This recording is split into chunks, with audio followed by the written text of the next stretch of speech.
데오빌로여, 내가 먼저 쓴 글에는 물은 예수께서 행하시며 가르치시기를 시작하신부터 그가 택하신 사도들에게 성령으로 명하시고 승천하신 날까지 이를 기록하였노라. 그가 고난받으신 후에 또한 그들에게 확실한 많은 증거로 친히 살아계심을 나타내사 40일 동안 그들에게 보이시며 하나님 나라의 일을 말씀하시니라. 사도와 함께 모이사 그들에게 분부하여 이르시되 예루살렘을 떠나지 말고 내게서 들은 바 아버지께서 약속하신 것을 기다리라. 요한은 물로 세례를 베풀었으나 너는 몇 날이 못되어 성령으로 세례를 받으리라 하셨느니라. 그들이 모였을 때에 예수께서 여쭈어 이르되 주께서 이스라엘 나라를 회복하심이 이때니까 하니 이르시되 때와 시기는 아버지께서 자기의 권한에 두셨으니 너희가 알 바 아니요 오직 성령이 너희에게 임하시면 너희가 권능을 받고 예루살렘과 온 유대와 사마리아와 땅끝까지 이르러 내 증인이 되리라 하시니라. 이 말씀을 마치시고 그들이 보는데 올려져 가시니 구름이 그를 가리어 보이지 않게 하더라. 올라가실 때 제자들이 자세히 하늘을 쳐다보고 있는데 흰옷 입은 두 사람이 그들 곁에 서서 이르되 갈릴리 사람들아 어찌하여 서서 하늘을 쳐다보느냐. 너희 가운데 하늘로 올려지신 이 예수는 하늘로 가심을 본 그대로 오시리라 하였느니라. 아멘.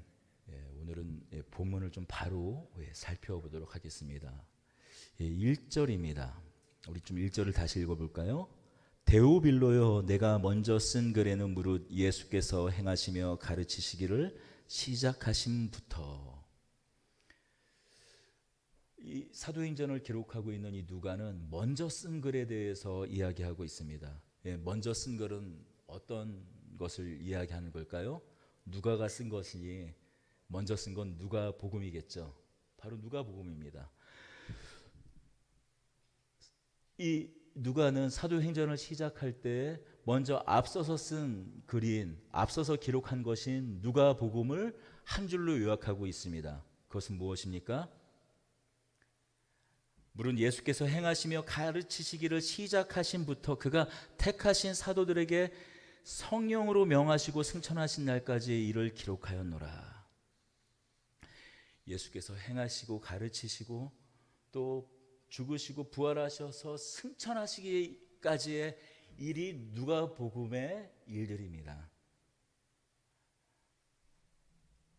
앞서서 이 누가복음에 대한 이 요약을 통해 사도행전의 성격도 우리는 알 수 있습니다. 누가복음이 예수님이 행하신 일, 가르치신 일, 사도들과 함께 하신 일을 말하고 말한 것이라면, 자, 이 사도행전은 어떤 이야기일까요? 예수님과 함께 했던 제자들의 이야기, 예수님과 함께 했던 제자들의 일을 기록하고 있는 것이 바로 사도행전입니다. 그래서도 사도행전이에요.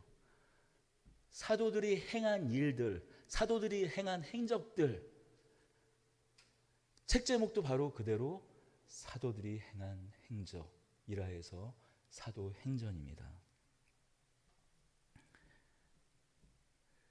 누가복음 1장 1절에서 3절을 그래서 좀 한번, 그렇다면 사도행전은 이렇게 시작하고 있지만 누가복음은 어떻게 시작하는지 좀 살펴볼 필요도 있을 것 같습니다. 누가복음 1장 1절에서 3절을 제가 읽어보겠습니다. 우리 중에 이루어진 사실에 대하여 처음부터 목격자와 말씀이 일꾼된 자들이 전하여 준 그대로 그 내력을 저술하려고 붓을 든 사람이 많은지라 그 모든 일을 근원부터 자세히 미루어 살핀 나도 데오빌로 각하에게 차례대로 써보내는 것이 좋은 줄 알았노니 이는 각하가 알고 있는 바를 더 확실하게 하려 함이라. 우리 중에 이루어진 사실, 분명한 역사적 사실에 대하여 나는 이야기를 하겠다라고 누가는 이야기하고 있습니다. 예수님께서 하신 일, 가르쳐준 그 목격자, 그 가르쳐준 그 말씀에 대한 그 목격자들이 여러 사람이 있고 그 내력을 이야기하는 사람들이 많이 있지만 나는 그 내력과 그 이야기에 대해서 좀 더 자세히 살펴서 나는 데오빌로 가카에게 이 이야기를 전한다라고 말하고 있어요. 그리고 그 이야기와 그 역사를 이제 이어서 이제는 사도들의 이야기를 이 사도행전은 이제부터 하겠다라고 다시 한번 밝혀두고 시작하는 것이죠. 자, 이 이야기를 누구에게 쓰고 있는가? 이미 누가복음에서는 누가복음에서는 데오빌로 가카에게, 다시 또 사도행전에서도 데오빌로에게 쓰고 있다라고 이야기합니다. 이 데오빌로가 누군가에 대해서 크게 두세 가지 의견이 있습니다만 크게 두 가지로 요약될 수가 있어요. 데오빌로 가카라고 이야기하고 있습니다. 로마가 다스리고 있는 그 속주들이 있죠. 유대도 있고 이집트도 있고, 알렉산드리아를 대표로 한 그 이집트 땅이 있고 유대 땅도 있고 저 멀리 시리아 땅도 또 있습니다. 각각 그 지역마다 속주를 다스리고 있는 사람이 누굽니까? 총독이잖아요. 근데 사도행전 23장과 같이 보면 베스도 가카, 그렇게 각 그 식민지의 그 식민지를 다스리는 그 지방 장관들에게 붙여지는 칭호가 존칭이 가카였어요. 베스도 가카, 또 더불어 이 사도행전에 그 총독 벨리스가 나오지 않습니까? 총독 벨리스 가카라고 이야기하고 있어요. 그러니까 이 가카라는 칭호가 붙이는 이 관료는 최소 어디서부터 시작하냐면 지방 장관, 예를 들면 총독부.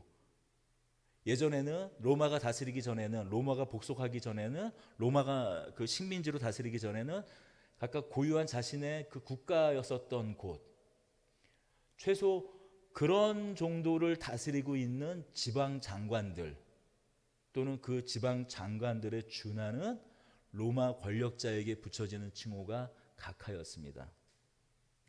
그래서 한 가지 주장은 어떤 주장이냐면, 지금 이 누가복음은 이 기독교 신앙, 예수와 관련된 이 믿음, 새롭게 이 로마 땅 가운데, 로마가 다스리는 이 지역 가운데 새롭게 등장한 예수에 관한 이 믿음에 대하여 관심을 갖고 있는 로마의 권력자에게 복음을 전하고 예수 그리스도에 대한 그 자세한 이야기와 사도들의 그 이야기를 전하는 것이다 라는 한 주장이 있습니다.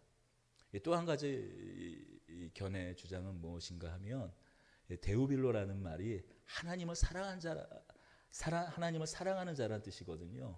데오, 하나님, 빌로, 필로스, 그 아가페, 필로스 할 때 사랑이란 단어 아닙니까? 하나님을 사랑하는 자라는 그 뜻에서 이것은 어느 특정한 한 개인을 말하는 것이 아니라 하나님을 사랑하는 모든 믿음의 공동체를 향해서 이 데오빌라라는 어떤 그런 가상의 인물을 등장시켜서 쓰는 누가복음, 복음서였고 또한 이 사도행전의 이야기다라는 것이 또 한 가지 의견입니다. 또 한 가지 의견은 세 번째 의견이든 사실 첫 번째 거가 크게 다르지 않아요.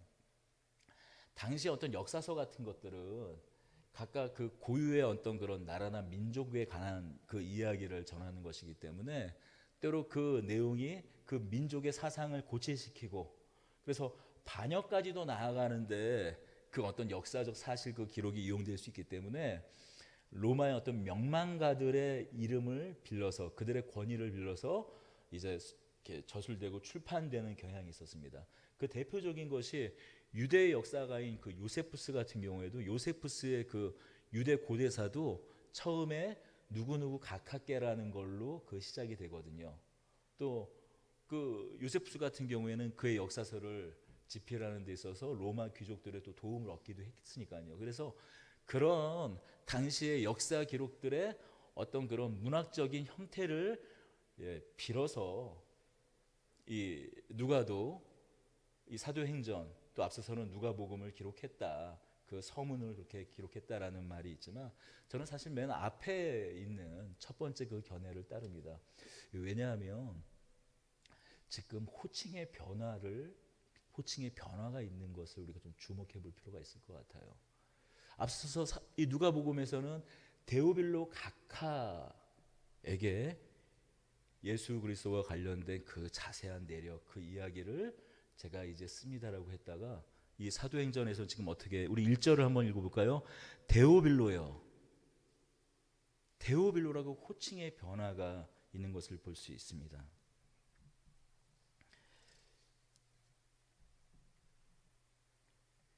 누가복음과 사도행전의 바로 이 시작에서 이 호칭의 변화는 우리는 그냥 스쳐 지나갈 수 있는 부분이지만 사실 이것 이상의 큰 변화가 있을 수 있을까요? 데오빌라 가카에서 데오빌로에게로 바뀌어요. 식민지를 다스리는 행정장관 총독에게 붙여졌던 그 호칭, 그 거리에서 그 간극에서 지금 어떻게 마치 한 가족이 그 가족에게 그 이름을 부르는 것 같이 한 사람의 이름, 그 앞에 그가 어떤 사람, 어떤 존재, 어떤 직업, 어떤 신분, 그것이 아니라 한 사람, 예수 안에서 한 인격과 인격이 마주보는 자로서 그 데오빌로의 이름을 부릅니다. 마치 친구를 대하듯 이름을 부르고 있습니다. 바로 누가복음의 이 이야기에 설득되어 사회에서 통용되는 호칭이 아니라 예수 그리스도의 한 형제, 예수 그리스도 안에서 한 형제로서 그의 이름을 부르고 있는 겁니다. 여러분, 교회 공동체는 어떤 곳일까요? 이야기를 공유하는 공동체가 바로 교회 아닐까요? 예수 그리스도께서 우리에게 이루신 이야기를 공유하고 있는 곳이 바로 교회입니다. 예수 그리스도께서 이루신 그 이야기가 다른 어떤 신화나 다른 어떤 꾸며진 이야기가 아니라 나에게서 오늘도 이루어지는 일, 나를 위해서 있었던 일, 바로 그 고백이 다 공유되어지는 것, 한 가지 목소리로, 한 목소리도 함께 공유되는 곳, 그 이야기가 함께 나누어지는 것이 바로 교회예요. 사도들을 통해서 이루어진 그 이야기를 또 함께 공유하며 오늘도 살아 역사하시는 하나님, 오늘도 살아 역사하시는 주님, 오늘도 살아 역사하시는 우리 안에서 살아 역사하시는 그 예수님, 그 이야기를 또다시 나누는 곳이 바로 교회입니다. 우리는 이 교회라는 이 에클레시아, 부름받은 자들의 공동체라는 뜻이죠. 부름받은 자들이라는 이 교회라는 이 에클레시아라는 단어를 우리는 이 교회로 번역을 했어요. 여러분, 앞에 교회의 교자가 어떤 교자입니까? 가르칠 교회 교자예요. 우리 문화는 유교 문화에 이렇게 계속 오랫동안 젖어 있다 보니까 이 부름받은 이 공동체라는 걸 번역을 잘 하긴 한 것 같아요. 이 회, 모일 회자. 말 그대로 교회는 모임이라는 뜻이에요. 공동체, 부름받은 자들의 모임. 이 회자 앞에 교자를 붙였습니다. 우리 그 유교 문화권의 그 가르침을 중심으로 한 이 문화, 그것의 영향이었던 것 같습니다. 하지만 우리 1절을 한번 볼까요? 데오빌로요, 내가 먼저 쓴 글에는 물은 예수께서 행하시며, 가르치시기에 앞서서 예수님께서 행하셨다라는 것을 먼저 누가는 드러내고 있습니다. 하나님 안에서 안식이 무엇인지 예수님께서는 말씀을 먼저 하지 않으셨습니다. 귀신 들려 평안이 없는 자, 귀신 들려 안식할 수 없는 자, 귀신 들려 안식일에 하나님 앞에서 예배할 수 없는 자를 먼저 고치셨어요. 귀신을 내어 쫓으셨습니다. 먼저 행하셨습니다. 하나님 안에서 누리는 영원한 이 풍성함, 하나님 말씀으로 채우는 그 생명의 부요함을 말씀하시기에 앞서서 먼저는 굶주린 5천 명의 사람들을 먹이셨어요. 바로 이 사실, 이 이야기가 공동체를 묻는 겁니다. 바로 이 이야기 앞에 각하라고 불려졌던 이 데오빌로도 이 이야기에 함께하게 돼요. 이 이야기가 자신의 이야기가 돼요. 이 이야기가 나에게도 살아 역사하시는 나의 이야기가 되어 그도 함께 이제 더 이상 각하가 아니라, 그 어떤 신분이 아니라, 그 어떤 쥐로서 그가 아니라 한 형제, 한 우리의 가족으로서 데오빌로가 됩니다.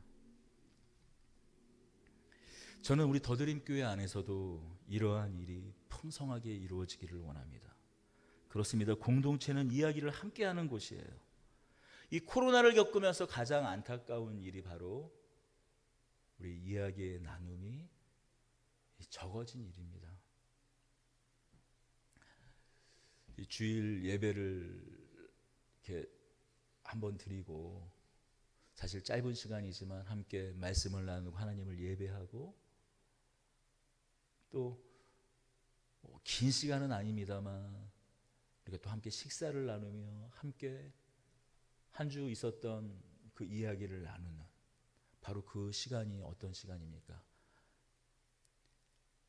살아있는 우리에게 오늘 주신 일용한 양식을 먹는 시간인과 동시에 여전히 우리에게 생명의 떡을 주시는 하나님의 이야기, 예수 그리스도의 이야기, 그 살아있는 생명의 이야기, 나에게 부어준 그 생명의 떡의 그 이야기를 함께 나누는 또 시간, 그 교제하는 시간인데, 이 코로나가 우리에게 빼앗았던 것이 무엇인가? 바로 이 이야기, 우리 공동체의 이야기를 그래서 좀 앗아간 것 아닌가 싶습니다. 이제 위드 코로나가 되었죠. 여전히 조심해야 될 부분들이 많이 있습니다. 그러나 이제 우리 다시 한번 이 이야기가, 이 풍성한 나눔이, 우리의 고백, 우리의 신앙 고백이 오늘도 살아 역사하는 하나님의 일, 하나님이 행하신 일, 예수께서 행하신 일에 대한 그 이야기의 이 나눔이 다시 풍성히 회복되기를 소망합니다. 그런 점에서 이 사도행전의 이 강해를 시작하면서 사도행전을 읽어가는데 제 눈에 들어온 한 단어가 있습니다. 4절입니다. 사도와 함께 모이사. 6절입니다. 그들이 모였을 때에. 15절이에요. 모인 무리의 수가 약 120명이나 되더라. 모인 무리의 수가 약 120명이나 되더라. 2장 1절입니다. 오순절 날이 이름에 그들이 다 같이 한 곳에 모였더니. 사도행전을 이 기록한 누가가 의도적으로 계속 반복해서 예수 그리스도의 제자가 모여 있는 것을 강조하고 있습니다. 누가가 이 사도행전을 앞서서 쓴 누가복음의 이 마지막은 어떻게 끝이 납니까? 이 마지막은 어떻습니까? 예수 그리스도의 십자가 죽으심으로 뿔뿔이 흩어졌던 제자들의 모습이 그려지고 있어요. 예수님께서 십자가에 못 박히신 것을 바라보고 낙심한 채 고향으로 돌아간 제자들의 모습이 그려집니다. 이제 우리 별 할 일이 없구나. 낙심한 채로 고향으로 돌아가 물고기를 잡는, 다시 업으로 돌아간 제자들의 모습이 그려집니다. 그렇게 체념하고 그렇게 모든 꿈이 꺾인 제자들이 사도행전이 시작하며 한 곳에 모였다고 말씀하고 있어요. 다시금 그들이 회복되어 다시 그들이 꿈을 꾸고 다시 그들이 소망하며 그들이 모였다고 사도 이 누가는 기록하고 있는 겁니다. 이렇게 제자들이 한 곳에 모여 있을 수 있는 이유는 무엇인가요? 바로 예수님 때문이에요. 살아나신 예수님, 살아계신 예수님 때문입니다. 어찌하여 산 자를 죽은 자 가운데서 찾느냐? 예수 그리스도가 죽은 자가 아니라 살아나신 자, 살아계신 자기에 예수님을 중심으로 해서 다시 제자들이 모여들었습니다. 여러분, 이것이 우리가 믿는 신앙의 가장 중요한 핵심입니다. 다른 모든 종교가 가르침을 중심으로 하고 있어요. 세상의 모든 종교에 한 가지 공통점이 있다면 그것은 가르침, 그것을 중심으로 한 종교입니다. 가르침이 가장 중요해요. 그 종교의 창시자는 죽고 그 종교를 만든 창시자는 죽었지만 그 가르침이 남아 그 가르침으로 종교가 되었습니다. 그러나 우리가 믿는 예수님은 단순히 가르침을 남기기 위해서 오신 분이 아니십니다. 단순히 가르침을 주시기 위해서 오신 분이 아니세요. 예수님 당신 그 자기 자신을 주시기 위해, 예수님 당신 자기 자신, 자신의 몸을 생명의 떡으로 주시기 위하여 오신 분이 바로 예수님이고 그분을 믿는 것이 우리의 신앙입니다. 앞서서 1년여 창세기를 강의하면서 기대했던 것은 하나님은 어떤 분이신가? 그 하나님을 믿는 믿음이란 무엇인가? 그것을 좀 나누고 그것을 또 온전히 깨닫고 붙잡게 되기를 창세기를 강의하면서는 제 바라는 소망이었습니다. 이번에 사도행전을 나누면서 기대하는 바는 이것입니다. 살아계신 예수님을 만나는 것이에요. 참되신 하나님 나라의 왕 되신 주님을 온전히 드러내는 교회가 되기를 이 사도행전을 마주하며 우리 또 교회 앞에 바라는 것, 기대가 있다면 그것입니다. 첫 번째 기대가 살아계신 예수님을 만나고 참되신 하나님 나라의 왕 되신 주님을 온전히 드러내는 그러한 교회가 되는 것을 기대하는 것이었다면 이 사도행전을 우리가 함께 나누며 바라는 두 번째 기대는 이것입니다. 더드림 교회가 성령의 공동체, 성령으로 인도함을 받는 공동체가 되는 것입니다.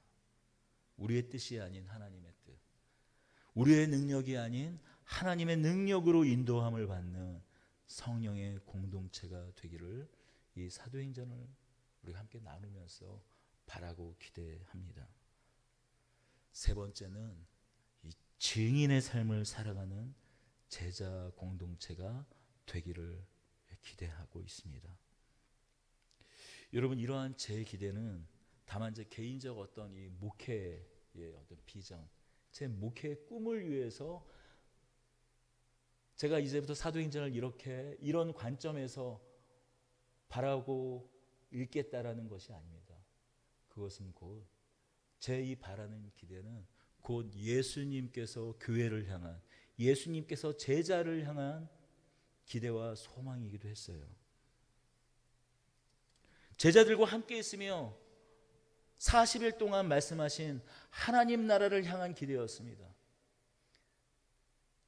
그들이 그의 뜻과 그들의 의지로 살아가는 것이 아니라 오직 성령으로 말미암기를, 성령의 능력 안에서, 성령의 그 조명과 인도하심 아래서 그들이 하나님 나라를 살아가며 전파하기를 원하는 예수님의 기대와 소망이기도 했습니다.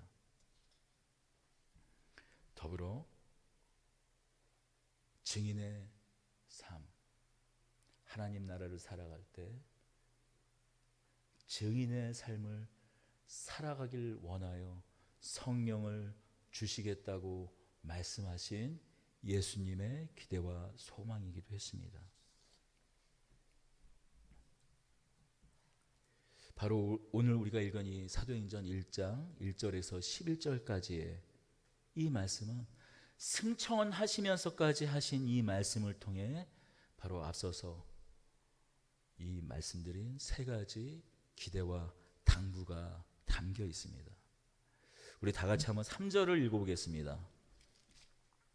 그가 고난받으신 후에 또한 그들에게 확실한 많은 증거로 친히 살아계심을 나타내사 40일 동안 그들에게 보이시며 하나님 나라의 일을 말씀하시니라.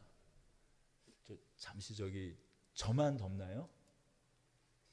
좀 덥지 않으십니까? 제가 여쭤보는 거예요. 조금만 좀 저만 더운 건지, 좀만 이 환기랑 에어컨을 좀만. 우리 3절 다시 읽겠습니다. 그가 고난받으신 후에 또한 그들에게 확실한 많은 증거로 친히 살아계심을 나타내사 40일 동안 그들에게 보이시며 하나님 나라의 일을 말씀하시니라. 여러분, 예수님께서 행하시며 가르치신 것, 무엇을 행하시고 무엇을 가르치셨습니까? 바로 하나님 나라입니다. 마태복음 12장 28절에 이런 말씀을 하셨죠. 무엇을 행하셨나? 그러나 내가 하나님의 성령을 힘입어 귀신을 쫓아내는 것이면 하나님 나라가 이미 너희에게 임하였느니라. 예수님께서 행하신 모든 일들은 하나님 나라가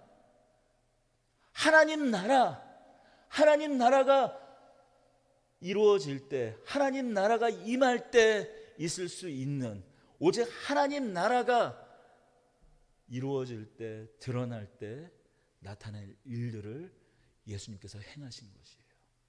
예수님의 행하신 그 모든 일은 모두 하나님 나라와 관련되어 있습니다.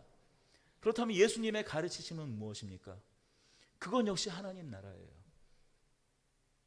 마태복음 9장 35절이죠. 예수께서 모든 도시와 마을에 두루 다니사 그들의 회당에서 가르치시며 천국 복음을 전파하시며 모든 병과 모든 것을 고치시니라. 우리 교회 이름의 앞에 있는 더의 그 약자이기도 하지 않습니까? 더, teaching, H 고치시니라, healing, E evangelizing, 가르치시고 고치시고 전파하신 것. 무엇을 가르치시고 전파하셨습니까? 천국 복음, 하나님 나라의 복음을 전파하셨어요.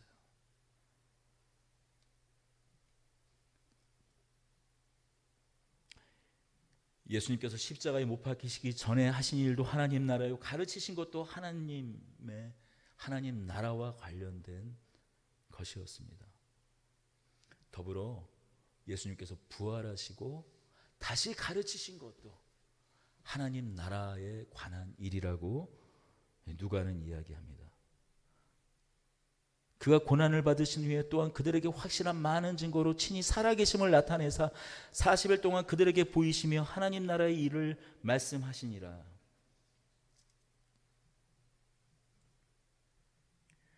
예수님의 그 이 가르침의 중심 사상이 바로 하나님 나라 아니었습니까? 천국 복음 아니었습니까? 어쩌면 예수님의 중심 사상, 예수님의 그 가르침의 중심 내용이 하나님 나라였다라는 것은 어쩌면 그것조차도 부족한지 몰라요. 예수님 그 자신이 바로 하나님 나라였습니다. 누가복음 21장에 보면은 바리새인들이 예수님께 말씀해요. 예수님께 물어봐요. 예수님이 툭하면 툭 건드릴 때마다 하나님 나라 하시니까, 아니 도대체 하나님 나라가 어디 있습니까? 라고 물을 때 예수님께서 말씀하시죠. 하나님 나라는 여기 있다 저기 있다고도 못하리니 하나님 나라는 너희 안에 있느니라. 영어 성경이 너무 번역을 잘했습니다. 하나님 나라가 너희 안에 있을 때 인이라고, 인유라고 하지 않고 어몽유라고 얘기하고 있어요. 바리새인들은 예수 그리스도의 하나님 나라를 거부한 사람들이었어요. 어떻게 그들 안에, 그들 마음 안에 하나님 나라가 있습니까? 사탄의 자식이라고 말씀했는데요. 그들 안에 들어가서 바리새인, 그들에게 둘러싸여 있는 예수님 당신, 예수님의 그 실존, 예수님 당신, 그분 당신이 그 자체가 하나님 나라라는 것이에요.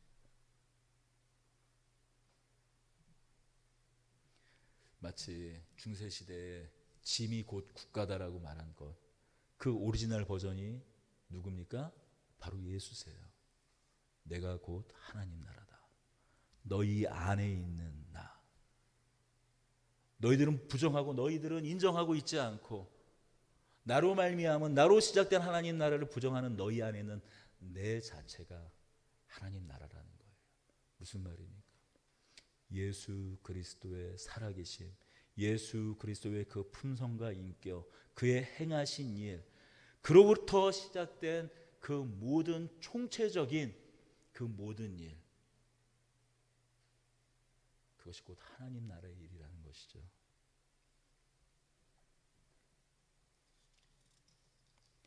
하나님 나라는 예수님의 그 인격과 예수님의 그 오심부터 하나님 나라는 시작된 것입니다.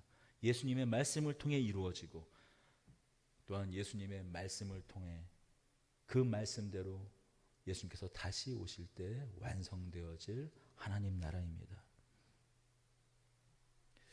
바로 여기서 우리의 오해가 생겨납니다. 지금 여기 이 제자들은 제자들대로 2000년이 지난 지금 오늘까지도 바로 여기서 예수님께서 말씀하신 이 하나님 나라에 대한 오해가 우리에게는 있습니다. 3년 동안 행하시면서 말씀하시며 이 승천하시기 바로 전, 부활하시고 승천하시기 마지막이 40일 동안 다시 한번 3년 내내 말씀하신 것이 하나님 나라고, 하나님 나라의 일이었고, 하나님 나라를 직접 몸소 행하며 보여주시고 증거하셨단 말이죠. 그것도 부족해서 이제 승천하시기 전에 마지막으로 까먹을까봐, 마지막으로 잊을까봐 제자들에게 하나님 나라의 일을 말씀하셨어요.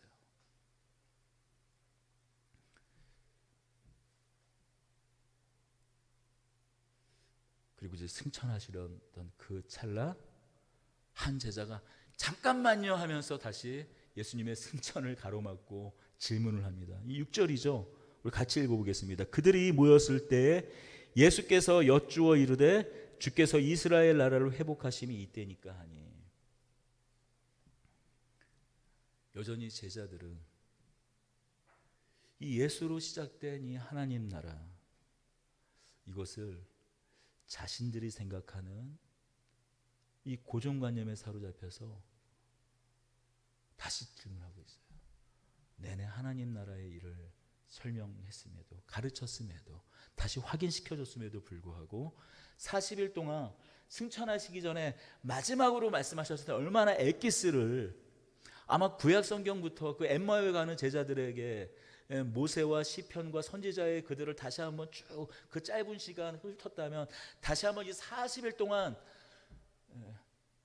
마치 성경 통독하듯이 한 구절 한 구절을 아마 또 살펴보시면서 구약 성경에 있는 말씀을 또 빌어서, 또 우리가 다 알 수 없지만 그렇게 자세하고 상세하게 아마 말씀해 주셨을 텐데 다시 한번 물어보고 있어요.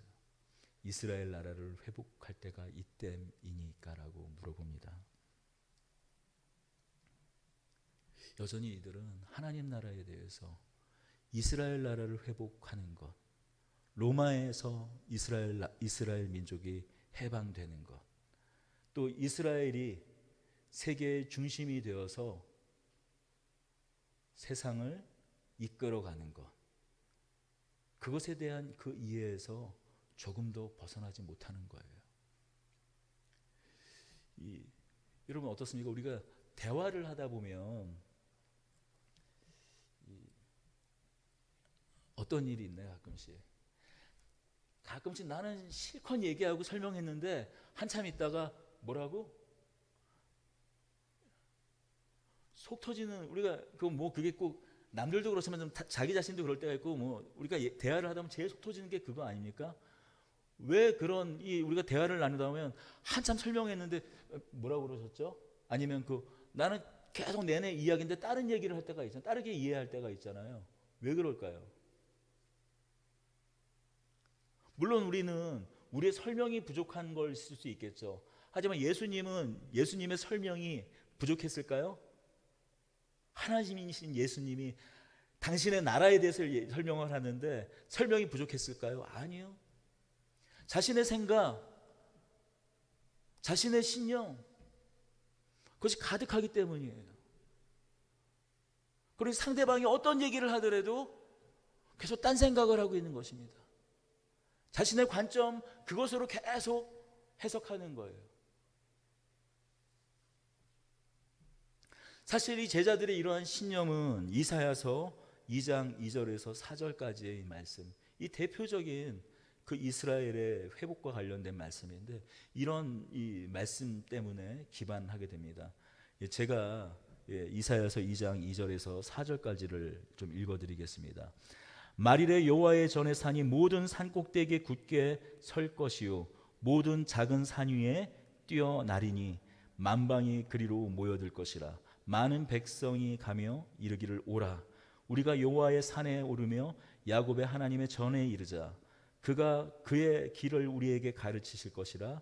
우리가 그 길을 행하리라 하리니 이는 율법이 시온에서부터 나올 것이요 여호와의 말씀이 예루살렘에서부터 나올 것임이니라. 그가 열방 사이에 판단하시며 많은 백성을 판결하리니 무리가 그들의 칼을 쳐서 보습을 만들고 그들의 창을 쳐서 낫을 만들 것이며 이 나라와 저 나라가 다시는 칼을 들고 서로 치지 아니하며 다시는 전쟁을 연습하지 아니하리라. 이 말씀은 다시 오실 메시아가, 하나님의 아들이 온 땅의 왕이 될 때, 다시 한번 이 땅이 회복될 때, 깨어진 이 세상 모든 만물들이 회복되고 이 땅이 회복될 때 일어날 일을 예언하고 있는 말씀이죠. 물론 그 가운데 이스라엘 나라도 회복될 것이지만, 지금 이스라엘 사람들, 특히 이 제자들은 무엇을 바라고 소망하는 겁니까? 무엇을 기대하는 겁니까? 이스라엘이 온 세상에 우뚝 서는 것, 자신들의 성전이 이 세상 온 땅에 서는 것. 그래서 로마에서 벗어나, 로마의 식민지에서 벗어나는 것 정도가 아니라 이제 내가 또 다른 로마가 되는 것이에요.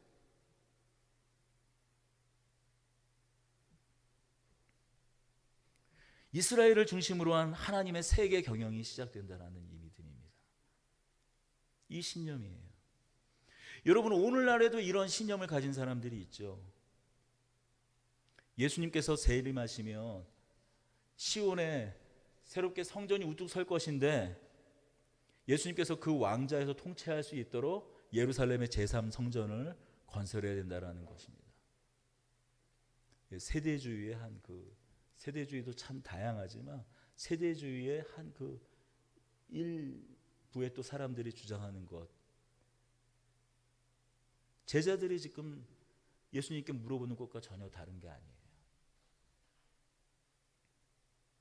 여러분, 우리가 성령의 전, 우리가 거룩한 성전이에요.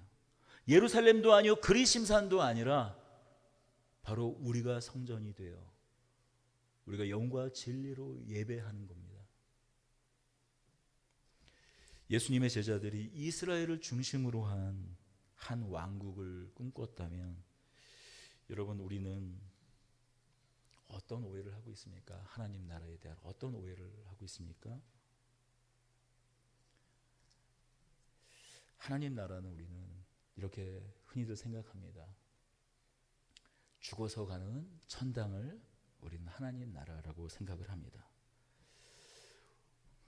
각 이 민족마다 기독교가 들어올 때 어느 한 부분은 토착화되죠. 상황화라고도 말하는데, 기존에 있는 어떤 그런 믿음 체계, 기존에 있는 종교 체계와 어느 정도 이렇게 알게 모르게 융합이 돼요. 섞여 들어갑니다.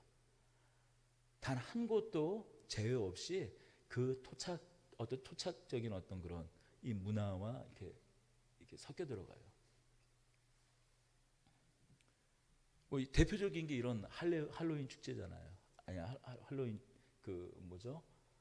뭐이 여러 이 중세 그 유럽의 어떤 그런 축제들 그런 것들 보면은 그런 이 기존에 갖고 있었던 어떤 자신들의 그 민간 신앙의 어떤 그런 축제들과 겹쳐가지고 오늘날 축제화한 막 그런 것들이 이렇게 보여지죠. 대부분 어떤 이런 이 자신의 어떤 토착적인 어떤 그런 문화와 이 기독교가 같이 섞여 들어갑니다. 그런데 이 천당에 대한 이 천국에 대한 이해가 사실 우리는 어떻습니까? 우리는 아주 오래전부터 이생과 내세, 이 땅에서의 삶과 죽은 뒤의 삶을 구분지어서 생각했어요. 어떻게 보면 참 이 기독교라는 것을 받아들이기에 좋은 토양이기도 합니다. 왜냐하면 이 세상이 다라는 걸, 이 세상이 다가 아니라는 거를 이렇게 어떻게 보면 우리 DNA에 각인시키고 있으니까요. 그러다 보니까 이 예수 그리스도께서 말씀하신 성경이 말하고 있는 이 하나님 나라 천국을 무엇으로 생각하냐면 죽어서 가는 그냥 내세로만 생각한다라는 것이죠. 우리가 이전에 기독교를 우리가 믿기 전에 예수 그리스도를 믿는 신앙을 믿기 전에 가지고 있었던 천당이라고, 물론 이 성경에는 천당이라는 단어는 한 단어도 안 나와요. 물론 천국이죠. 이 천당이라는 것을 우리가 전통적으로 갖고 있었던 무속신앙이나 불교신앙이나 그 신앙으로 갖고 있었던 천당이라는 단어를 그대로 천국으로 바꿔버렸어요. 그러니까 죽어서 가는 곳이 천국이라고 생각합니다. 그러나 예수님께서 죽어서 가는 곳이 하나님 나라라고 단 한 번도 말씀하시지 않으셨어요. 죽어서 가는 곳이 천국이라고 신약 성경 마태, 마가, 누가, 요한복음 단 한 곳에서도 말씀하신 적이 없어요. 때가 왔으니 하나님 나라가 여기에 가까이 왔다. 내가 하나님 나라다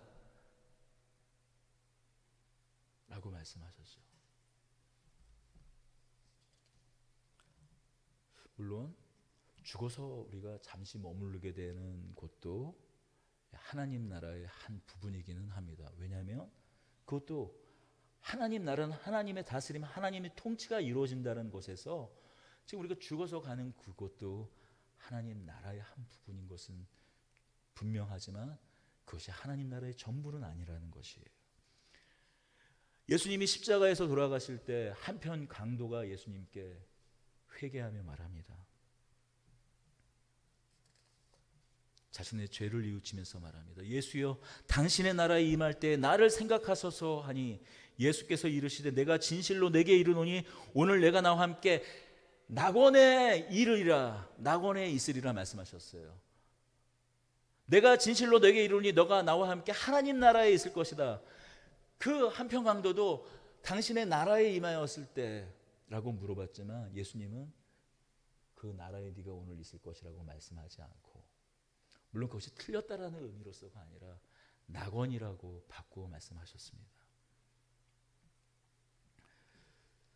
물론 앞서 말씀드렸지만 이 낙원, 우리가 생각하는 이 내세, 우리가 천당이라고도 말했던 이 우리가 죽은 이후에 그 가는 곳, 그것도 분명히 하나님 나라의 한 부분이기는 해요.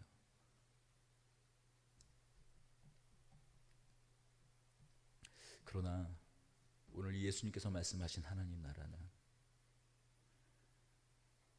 예수 그리스도로 말미암아 시작된 하나님 나라, 예수 그리스도께서 이 땅에 다시 강림하실 때 하늘 가신 그대로, 하늘로 가신 그대로 다시 오실 때 완전히 도래할 나라입니다. 온 하늘과 온 땅이, 온 우주 만물이 새롭게 되어 주님은 우리의 왕이 되시고 우리는 그의 백성과 그의 자녀가 되어 함께 살아가고 함께 다스리고 함께 누릴 나라라는 거예요. 여러분, 낙원은 우리가 이 천당이라고 말하는, 우리가 전통적으로 이 천국이라고 말했던 이 낙원은 잠시 머무르는 곳이에요. 이 땅에 수고를 다하고 주님께서 계신 그 낙원에서 분명히 그곳 가운데 우리가 이 믿음을 가지고 살아가다가 언젠가 잠들 때, 죽을 때 우리는 낙원에 갑니다. 그곳에서 주님과 지극한 기쁨을 누릴 것입니다. 그곳 슬픔도 없고 애곡도 없는 그곳에서 지극한 평안을 누릴 것입니다. 하나님과 얼굴과 얼굴을 마주하게 될 것이에요. 그러나 그것이 우리의 다가 아닙니다.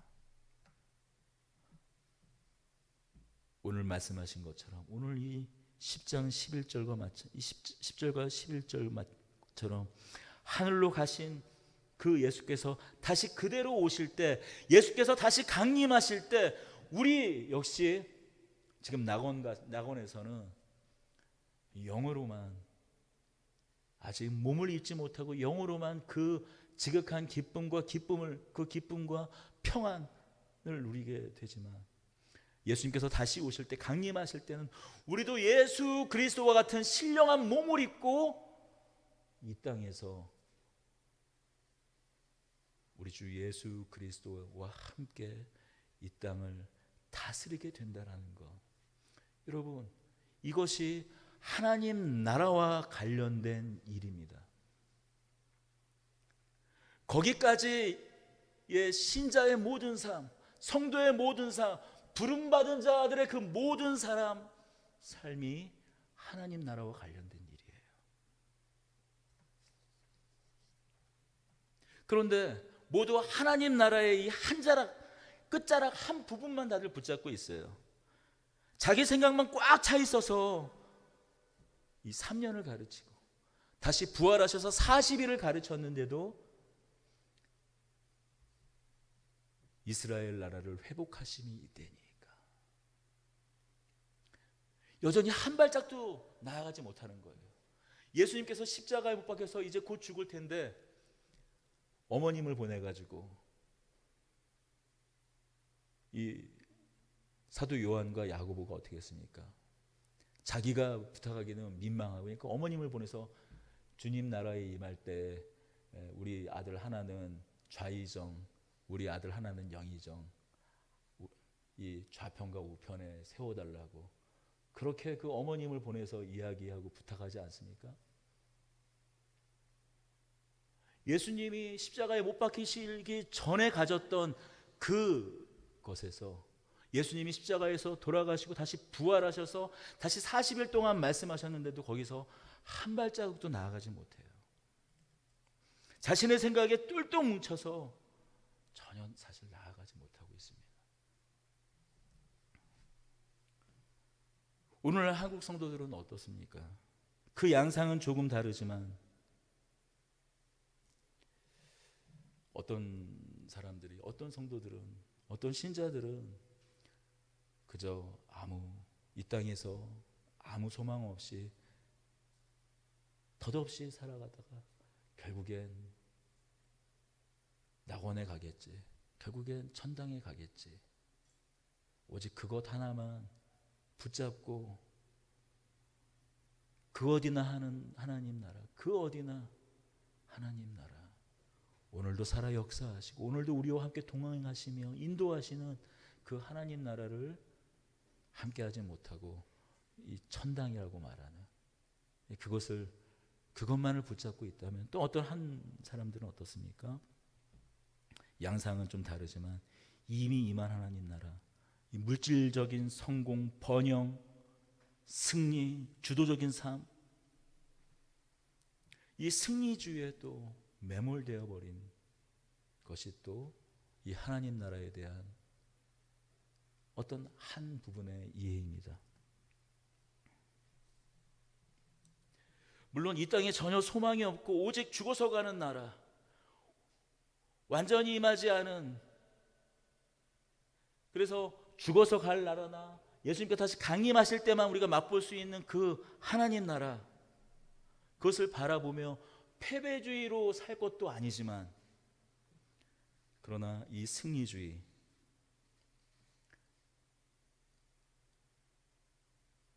하나님이 우리와 함께 하실 때 주시는 번영, 성공, 능력, 주도적인 삶,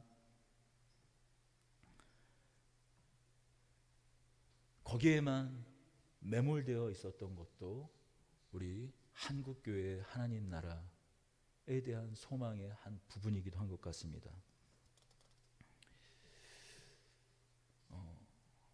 사실 얼마 전에 조윤기 목사님이 소천하셨잖아요. 사실 이 승리주의에 관한 하나님 나라 신학을 가장 적극적으로 설파했던 것이 뭐 실명을 거론하자면 조윤기 목사님이기도 해요. 물론 거기서 충분한 그 근거와 그분이 그런 신학에 붙잡고 매몰되었던 이유가 있습니다. 제가 뭐 유튜브를 뭐 일부러 막 보는 건 아니지만 뭐 저희 말씀을 이렇게 편집해서 올리고 그러다 보면은 올리면 당연히 이렇게 쭉 유튜브 알고리즘에 의해서 동영상들이 올라오잖아요. 그럼 최근에 많이 올라오는 것이 조윤기 목사님의 설교가 많이 올라와요. 보게 되었습니다. 그걸 보게 되면서 조윤기 목사님에 대한 오해가 또 많이 풀리기도 했어요. 조윤기 목사님의 그 30대 초중반의 설교가 특히 또 많이 올라오더라고요. 들어봤는데요. 제가 처음부터까지 조윤기 그 목사님의 그 설교를 들어봤는데 너무나 복음적인 거예요. 지금 다시 들어도 마음이 뜨거워지고 소망을 주고 그 복음으로 다시 이렇게 힘을 얻는 그런 말씀이었습니다. 그런데 그것과 함께 다시금 우리 한국교회에서 특히 보수적인 우리 또 장로교라든지 그 보수적인 우리 신앙을 가진 분들에게 공격을 받았던 이유가 무엇입니까? 뭐 삼박자 복음 대신 뭐 4차원 영성 뭐 그런 이 땅에서 누리는 하나님 나라의 그 어떤 그 능력을 가진 삶 뭐 그것에 대해서 많은 또 공격을 받지 않았었습니까? 그런데 그런 이유가 있더라고요. 이 조윤기 목사님이 초기에 그 대조동 그 천막 이 대조동이죠. 이 서소문구에 있는 그 대조동 그 천막 교회를 짓고 개척을 하셨을 때 그의 장모님인 그 최자실 당시에 처음에 그 지사님이 나중에 목사님이 되셨지만 그 지사님과 함께 전도를 하는데 그 대조동이라는 곳이 지금이야 뭐 많이 개발이 됐지만 당시에는 변두리에서도 아주 그냥 그 어떤 실패한 사람들 아주 주변부 인생들이 모이는 곳이었나 봐요. 그러니까 다 이제 뭐 다 허름한 그 판잣집 같은 그런 곳에서 다 살아가는데 어떤 한 집을 그때는 다 전도를 축호전도, 노방전도 이렇게 집집마다 가가오 찾아가면서 복음을 전했으니까요. 예수 믿고 축복받고 예수 믿고 천당 가십시오라고 그렇게 전도를 어느 집에 가서 했다고 합니다. 세상 이제 고민, 세상 싫으면 다 앉을 것 같은 얼굴이 거뭇튀한 여인이 이 문을 빼꼼히 열면서 하는 말이 여보시오 그런 말 하지 마시오. 내가 지금 살아가는 것이 지금 지옥이요. 그 천국 있으면 나한테 한번 보여달라고. 지금 내가 사는 것이 지옥이라고.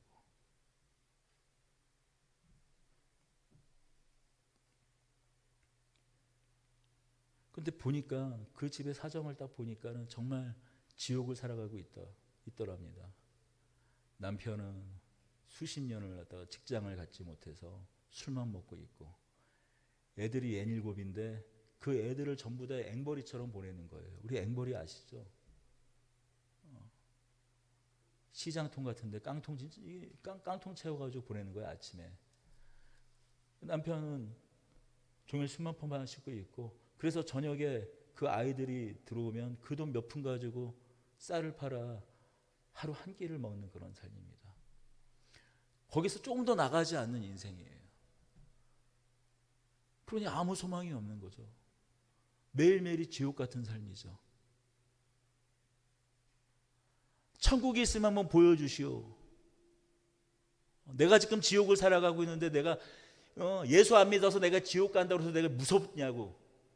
지옥이 뭐가 무섭냐고. 내가 지금 지옥을 이미 살고 있는데. 이 조윤기 목사님이 할 이야기를 잃어버렸대요. 그리고 교회 와서 기도하는데 그래도 천국은 가야지. 천국은 가야 되는데 천국은 소망인데 라고 보면서 성경 말씀을 읽는데 예수님께서 가실 때마다, 가시는 곳마다, 행하는 곳마다 하나님 나라가 드러나는 것을 이 조용기 목사님이 이 복음서를 통해서 보게 되셨다고 합니다. 그렇지, 예수님이 하나님 나라지, 예수님이 천국이지, 예수님 모시고 살면 천국이 되지. 그래서 용기를 얻고 다시 가셨다는 거예요.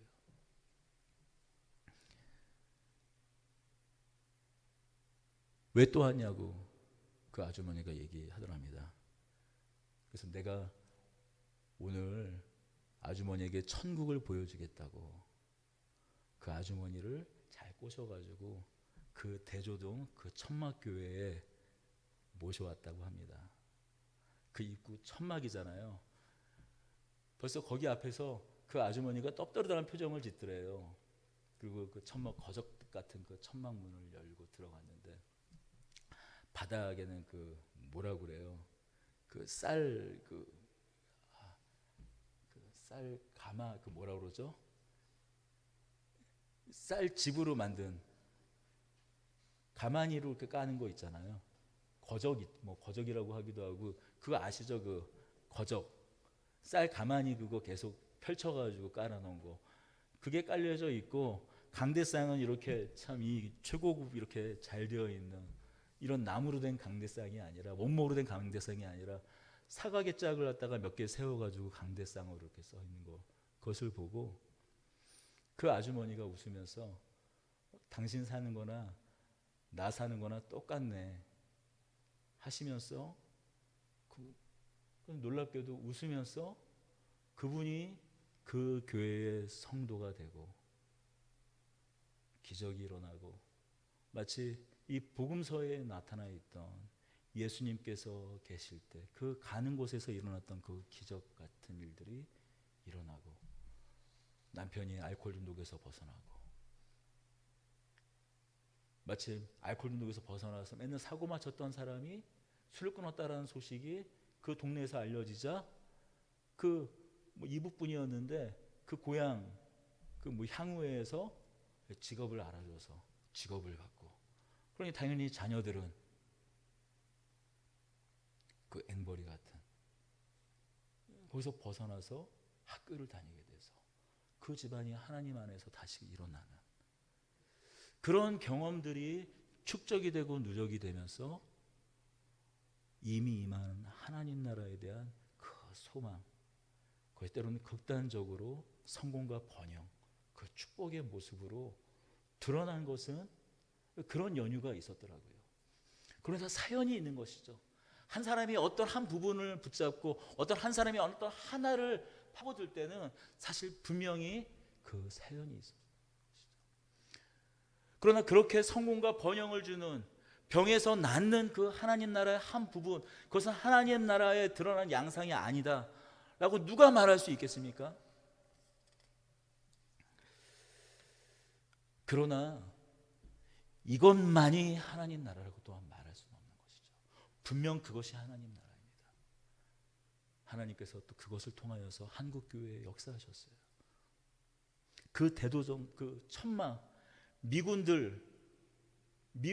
그 부대에서 나온 그 천막과 그 거적대기 가만히 그 포대를 깔아놓은 그 거적 사과 개짝에서 시작된 그 교회가 우리와 같은 이 고상한 신학을 갖고 있는 이 보수적인 신학을 갖고 있는 이 교회로 출발해서 70만으로 성장한 것이 아니라 사회에 나고자 하여 배우지도 못하고 소망도 없고 거렁뱅이요 도적대들이고 강도고 술주정뱅이고 했던 그런 거렁뱅이 같은 사람들 그런 사람들을 한 사람 한 사람 이끌어서 세계에서 가장 큰 교회 가장 전성기 때는 90만에 이르는 성도를 우리 같은 장로교 우리가 자부심 갖는 그런 이 장로교 그 신앙과 그 믿음의 그 교리에 그런 교회를 세운 것이 아니라 놀랍게도 일자무식인 사람들, 거렁뱅이들, 거지들, 아무것도 아닌 사람들,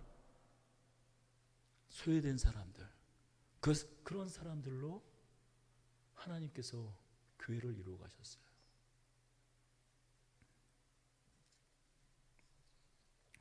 물론 거기도 나타난 그 기복주의 신앙이라는 많은 또 부작용이 있었던 것도 사실입니다만, 그러나 분명한 한 가지 사실은 우리의 가난을, 우리의 질병을, 우리의 헐벗음을 사용하셔서 하나님 나라의 한 부유한 한 부분을 보여주셨던 것은 틀림없는 사실입니다.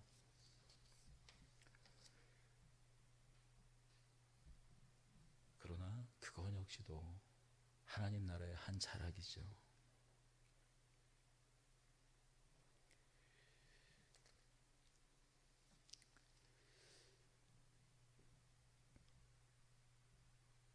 제자들이 질문합니다. 그들이 모였을 때 예수께 여쭈어 이르되 주께서 이스라엘 나라를 회복하심이 이때니까 이르시되 때와 시기는 아버지께서 자기의 권한에 두셨으니 너희가 알 바가 아니요 오직 성령이 너희에게 임하시면 너희가 권능을 받고 예루살렘과 온 유대와 사마리아 땅끝까지 이르러 내 증인이 되리라.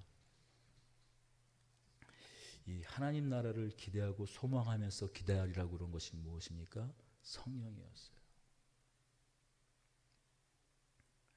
물론 성령을 받고 성령과 더불어 성령과 함께 이 세상 가운데서 주도적인 삶, 승리의 삶을 맛보는 것도 사실입니다. 인생의 한 국면 가운데, 어떤 시대 가운데 이런 성령의 능력이 나타나는 것도, 이런 성공과 번영으로 나타나는 한 양상이 드러나는 것도 분명한 사실이지만, 사도행전에서 우리가 이제 앞으로 보게 될 또한 이야기는 무엇입니까? 고난의 행전 아닌가요?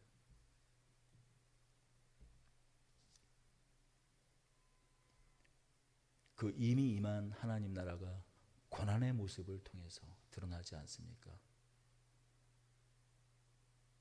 여기서 오늘 성경에서 말하는 이 증인은 무엇입니까? 증인이라는 단어는 또한 이 순교라는 단어로도 바꾸어 읽어지긴 합니다.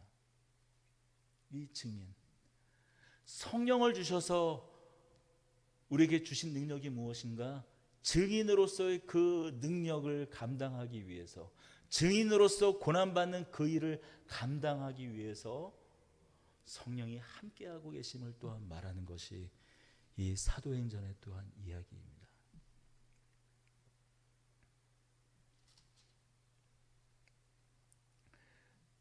사도 베드로와 요한이 성전 미문에 앉아있는 그 안진뱅이를 일으켜서 고쳤을 때 따라왔던 것은 분명히 많은 사람들의 친송과 그 영광을 그들이 받기도 했지만 이어서 함께 받았던 것은 무엇입니까?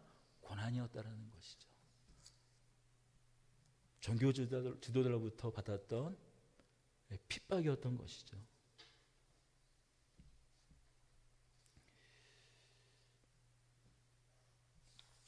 그래서 말하고 있는 것입니다. 우리의 이해와 다르다라는 거예요. 때와 시기는 아버지께서 자기의 권한에 두셨으니 너희가 알 바가 아니에요. 물론 여기서 때와 시기에 대해서 말씀으로 하지만 전혀 다른 말씀을 하고 있어요. 이스라엘 나라를 회복할 때가 이때니까 물어보고 있는데 때와 시기에 대해서 얘기하고 전혀 어떻게 보면은 동문서답하고 있는 것이죠. 예수님과 제자들과 성령이 임하여야 한다. 성령을 기다려라 라고 말씀합니다.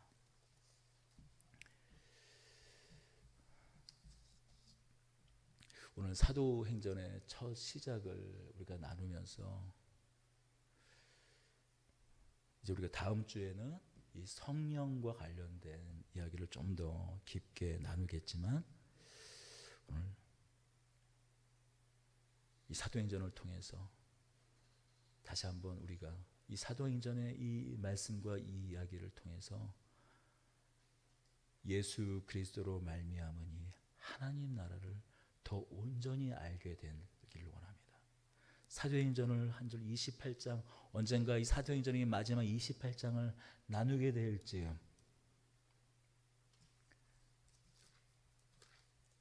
예수 그리스도께서 그들과 함께 있을 때 사도들과 함께 있을 때 하나님 나라의 일을 말한 것 같이 사도행전의 마지막 28장 31절은 어떻게 끝납니까? 바울이 온 이태를 자기 셋집에 머물면서 자기에게 오는 사람을 다 영접하고 하나님 나라를 전파하며 주 예수 그리스도에 관한 모든 것을 담대하게 거침없이 가르치더라. 예수 그리스도에 관한 모든 것, 곧 하나님 나라에 대한 것을 가르쳤다고 말씀하고 있어요. 그러니 내니 12사도와 또 이 사도 바울과 그 모든 제자들의 이야기는 결국 어떤 이야기입니까? 하나님 나라에 대한 이야기예요. 우리가 이 사도행전을 우리 끝까지 나누어 가면서 이 시간들을 통해서 하나님 나라에 대해서 더 풍성해지기 원합니다. 하나님 나라에 대해서 더 부유해지기 원해요. 하나님 나라에 대한 그 이해가 더 깊어지기 원합니다. 더불어 우리 교회가 그 하나님 나라 그 앞에서